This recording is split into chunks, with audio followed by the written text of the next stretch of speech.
在芳心雪，妾在断肠时，为哭生情。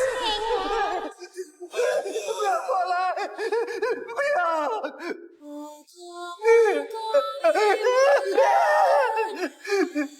别过来！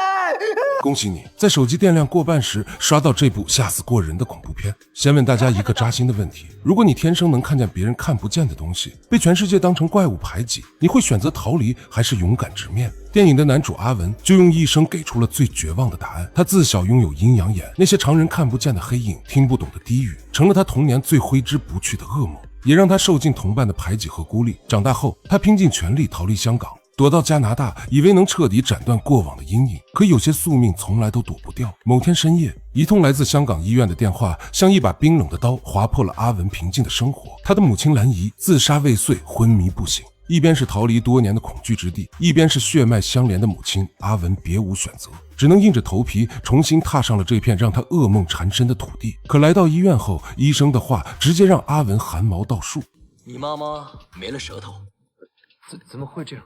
关于这一点，我们也不清楚原因。这骚操作简直离谱，好端端一个大活人，舌头能自己蒸发了。从医院出来，阿文带着满脑子问号走向了那栋充满童年阴影的公屋。此时恰好是7月半，鬼门关大开的日子，大街小巷都是给先人烧衣的火盆。刚踏入旧居所在的老旧大厦，一股说不出的压抑感就扑面而来。诡异的邻居见到阿文后，直接被吓跑。一个小男孩抱着纸扎车独自玩跳房子的游戏，一切都是那么诡异。来到母亲所住的606门口，居然插着上坟用的白菊花。阿文非常气愤，就要将白菊花丢掉，可对门的肥宅大叔却跟捡到宝了一样，摆到了自己家门口。更奇怪的是，他一开门，那个小孩就跑进了他的家中。阿文并没在意，以为小男孩认识母亲。在这个熟悉又陌生的家里，他看到了母亲自杀用的火盆和剪掉舌头的剪刀。从桌子上的奖杯可以看出，阿文的母亲兰姨年轻时也是当地有名的花旦。就在此时，那个小男孩也玩够了，把他自己的纸扎车送给阿文后就离开了。送走小男孩后，阿文就去收拾行李，丝毫没有注意到那辆纸扎车的诡异。阿文从杂物中找到了自己儿时的玩具，一段尘封多年的回忆浮现在眼前。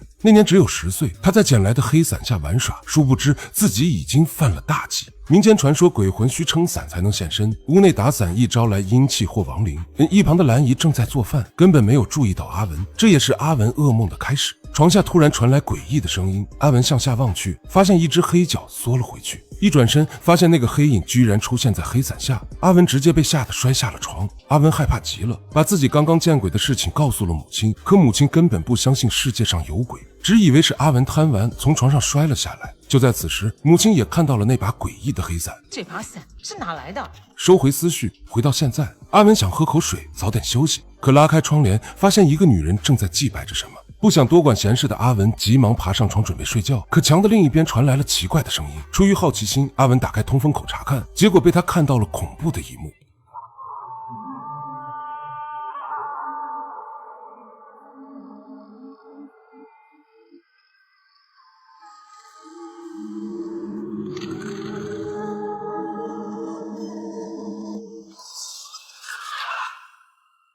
此时的阿文才意识到，原来他的阴阳眼并没有消失。第二天一出门，更刺激的来了，一群街坊邻居围在一起看热闹。原来是阿文对门的肥宅大叔上吊自杀了。邻居钟伯问阿文：换成了你，会用跟他一样的方式吗？阿文彻底懵了，这老头怎么会问自己这种问题？一个警察小哥看着现场直犯恶心，另一个老油条警察则见怪不怪，还警告阿文这栋楼邪门得很，之前有人烧炭，现在又有人上吊，让他少管闲事。就在警察要运走尸体的时候，恐怖的事情发生了，肥宅居然一把抓住阿文，好像要将他一起带走。随后阿文来到医院照顾母亲，可母亲兰姨的病情丝毫没有一点好转。无所事事的阿文回到旧楼后，在楼下遇到了昨晚的钟伯。此时他才知道，原来钟伯是个做纸扎的手艺人，他手艺精湛，做的纸人纸马跟真的一样。你也想过这种美好的生活是吗？钟婆的话吓了他一跳，自己怎么会羡慕纸人的生活？钟伯告诉阿文，隔壁小孩鱼仔的那些诡异玩具都是他做的。阿文觉得给小孩玩这种东西不太好，钟伯却说要是不给东西他玩，他会更孤独。临走前，钟伯还特意叮嘱阿文，为了他好，也为了大家好，让他离鱼仔远一点。这话里有话，让阿文更加不安。此时的阿文还不知道鱼仔有跟他一样的命运，经常会看到那些他不想见到的东西。小文从纸扎店出来后就想回家，可来到电梯前，诡异的事情发生了。这部电梯的7楼已经被封20年，而电梯偏偏就停在7楼。他看向一旁的监控，发现鱼仔正在电梯里做着奇怪的动作。此时的小家伙更是在电梯里摔倒，膝盖都磕破了，却一声不吭。阿文只能硬着头皮冲上楼救出了鱼仔，只是电梯故障而已。然后把他带回家包扎。这才发现这孩子跟他小时候一模一样，也能看见那些脏东西。鱼仔害怕地说，那些东西太真实了，他分不清是人是鬼。阿文用过来人的经验安慰他，只要假装看不见，不理不睬，慢慢长大，就真的看不见了。这招是他自己发明的生存法则。鱼仔却说不行啊，去过7楼的人都会死，之前那个肥宅大叔就上去过，还把他在7楼见到的场景画了出来。就在这时，一个女人来接鱼仔，阿文以为是他妈，鱼仔却小声说这不是他妈妈。女人看到阿文脸上笑嘻嘻，嘴里却说着阴阳怪气的话，感谢他的好心，又暗示他别把小孩的话当真。这女人走后，一个保险推销员突然找上了门，可当阿文开门的时候，推销员却消失不见。阿文刚刚进门，外面又传来敲门声，阿文刚要发脾气，才发现来人是钟伯夫妇。原来是和蔼可亲的钟婆炖了猪舌红枣南瓜汤让阿文品尝，这让阿文瞬间联想到了老妈丢失的舌头。钟婆还旁敲侧击地问他是不是还能看见那些东西，说他老妈以前老跟街坊炫耀儿子的天赋。阿文赶紧否认，说那都是小时候瞎掰的。可钟婆和钟伯交换了一个诡异的眼神，仿佛在说这小子还在装。送走钟伯夫妇后，阿文越想越不对劲。次日他找到社工，把他住在老房子中见到的怪事说了出来。社工并没有说他是封建迷信，因为那栋楼的诡异早已传得沸沸扬扬。随后社工给他看了事发当天的监控，监控里他老妈兰姨穿着一身诡异的红衣，一个人坐电梯上了7楼。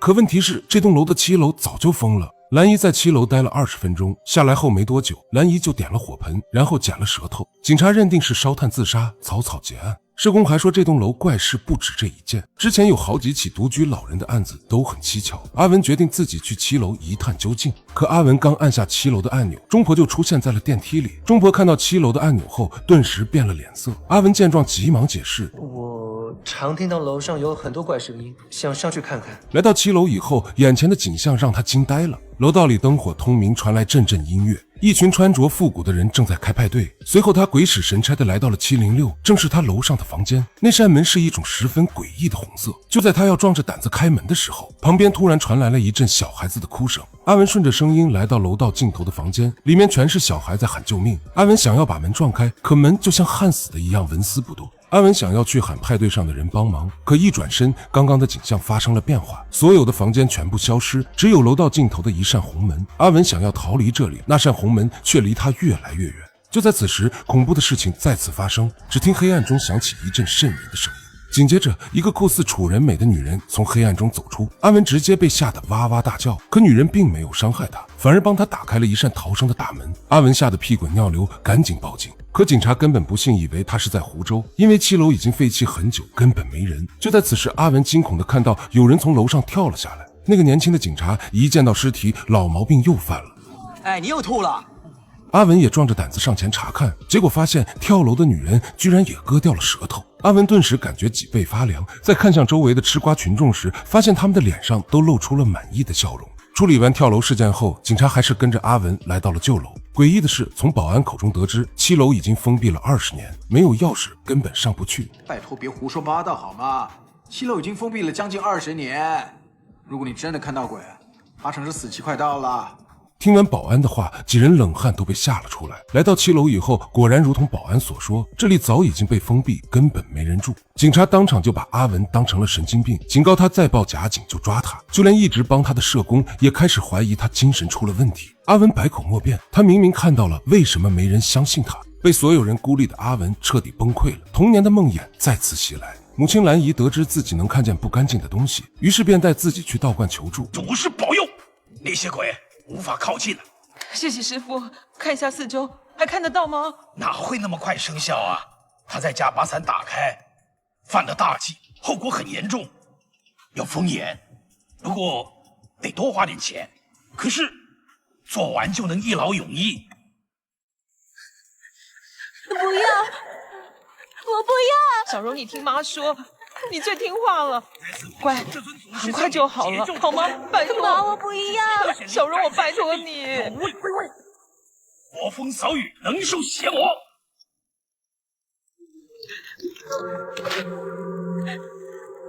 有事扶持，开位！有事扶持，开位！我以后不说了，我再也不说了。为了不再挨打，他学会了撒谎，学会了看不见。而现在他努力想变回的正常，却让他陷入了更深的恐惧。就在此时，他听到了鱼仔的求救声。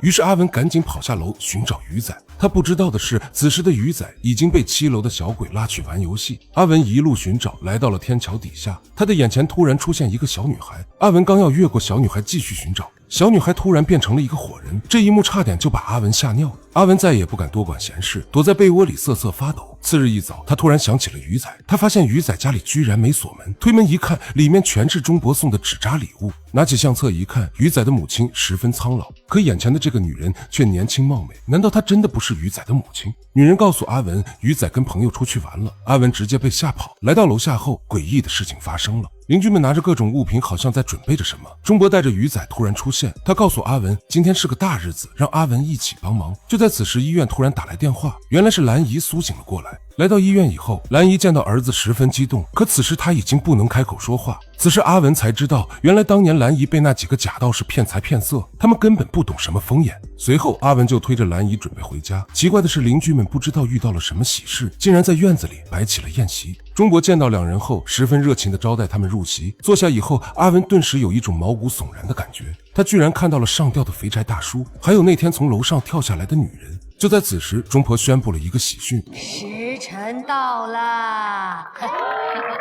众人开始纷纷欢呼，然后揭开了眼前的工具，一面镜子，一把剪刀，然后纷纷伸出了自己的舌头。阿文猛然惊醒，原来这栋楼的居民是一个邪教组织。只见他们剪掉了自己的舌头，做着诡异的仪式。兰姨看向阿文，似乎在鼓励他剪掉自己的舌头。阿文忍无可忍：你们是不是疯了？让我妈变成这样！